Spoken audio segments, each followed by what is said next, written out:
Merhaba arkadaşlar. Güzel bir cuma sabahından hepinize hayırlar dilerim Allah'tan.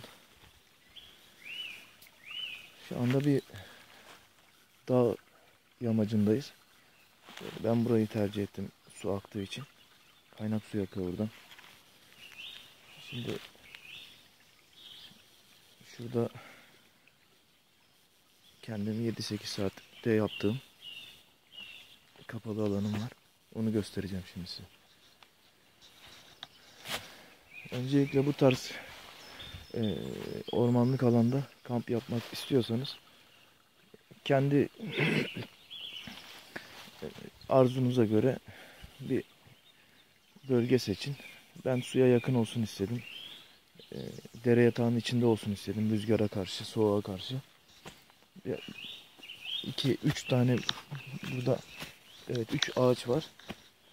O 3 ağacın tam arasına yapmayı seçtim. Çünkü iplerle, paraşüt ipleriyle bağladım. Daha kolay oldu işim. Önce yapacağım bu eğreti binanın paraşüt iplerle çerçevesini oluşturdum. Daha sonra çevreden odun toplayarak, şu anda bu kamuflaj yapılmış hali. Şöyle etrafını gezelim.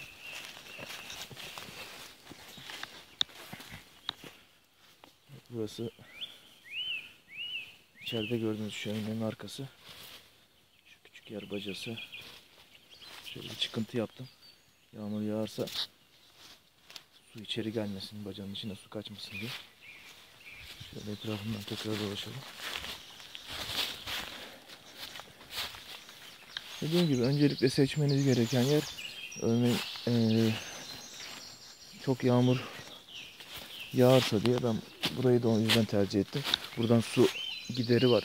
Tepeden gelen su şöyle kenardan akar geçer. Yaptığımız bu barakaya hiçbir zarar vermez.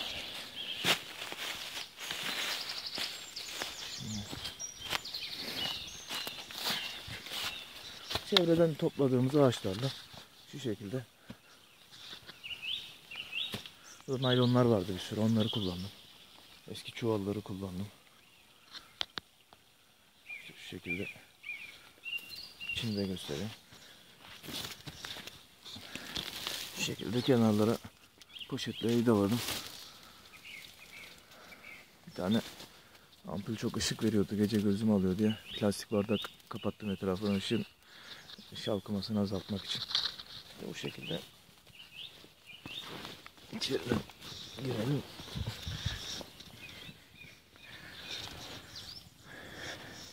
Böyle bir şömine yaptım kendime.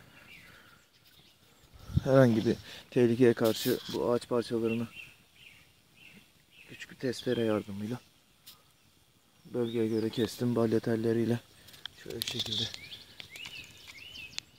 çeltikler atarak telin daha sağlam tutmasını sağladım. Çatı bu şekilde. Eski bir battaniyeyi iplerin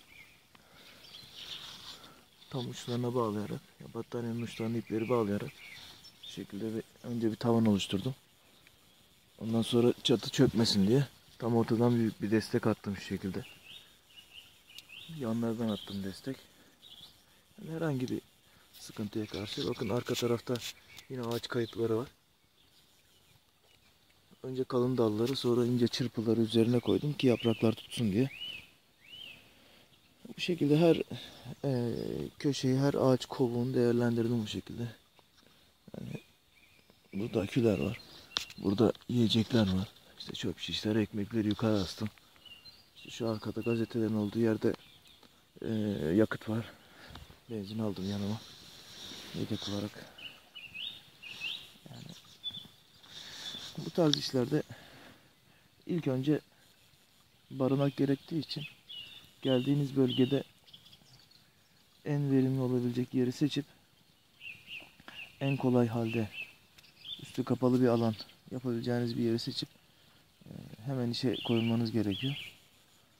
Ondan sonrasında gece için unutmayın, mevsim yaz bile olsa geceleri inanılmaz soğuk olur. Ne kadar gündüz sıcaksa Geceleri çok da soğuk oluyor bu tarz yerler.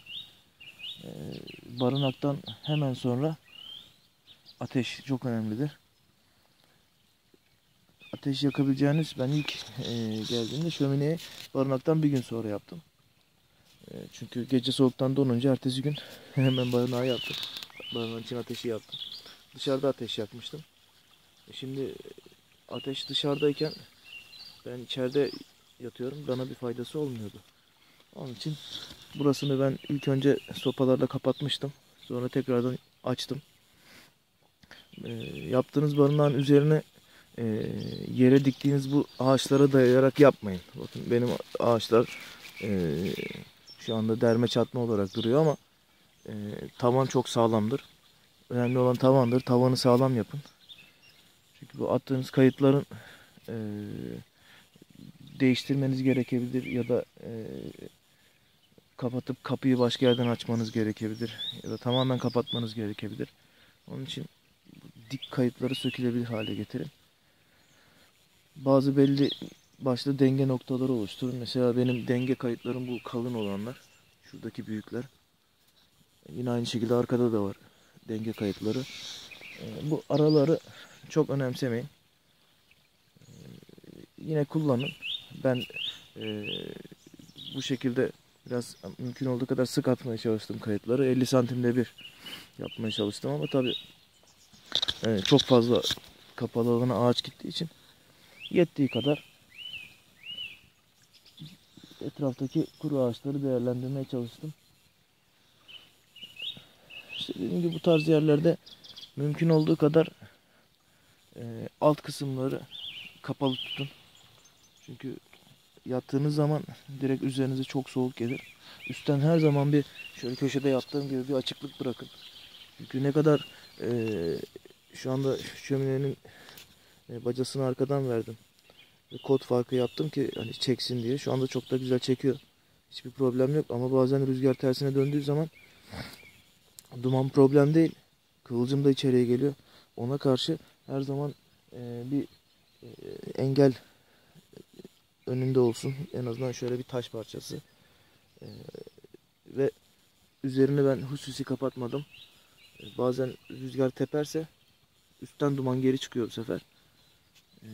Yani dumandan zehirlenip ölmektense soğuktan üşüyüp biraz geri uyanmak iyidir. Zaten alt kısımlar sıcak oluyor. O yüzden bir problem yok. Yani böyle bulduğum bir halı burada. Yani gezerseniz en ıssız yerlerde bile muhakkak bizim insanların bıraktığı bir sürü işe yarayacak. Atmasalar daha iyi de bir sürü çöp bulunuyor. Yani çöpten kastım işte battaniyeler, atık çuvallar, naylonlar, ne bileyim ip. Ben balya teli bile buldum burada. Yani etrafınıza biraz dikkatli baktığınızda buralarda her şey ya da benim şansıma hepsi denk geldi. Yani bu şekilde bugün 3. günüm. Gayet de güzel. Çok da keyifli. Arada sırada ben senede 2 kere çıkarım. İşte en azından hiç yapmadıysanız hayatınızda bir kere de olsa çıkın bu şekilde keyfi yaşayın. Şu anda bakır cezvede su ısıtıyorum. Su kaynamak üzere. Nescafe yapacağım. Yani bunun lezzeti hiçbir şeyde yok. Çok aradım buralarda ada çayı var mı diye de yokmuş. Yani bunun lezzeti hiçbir şeyde yok. Tavsiye ederim. Ben Vural Taşkın. Hepinize saygılar sunuyorum.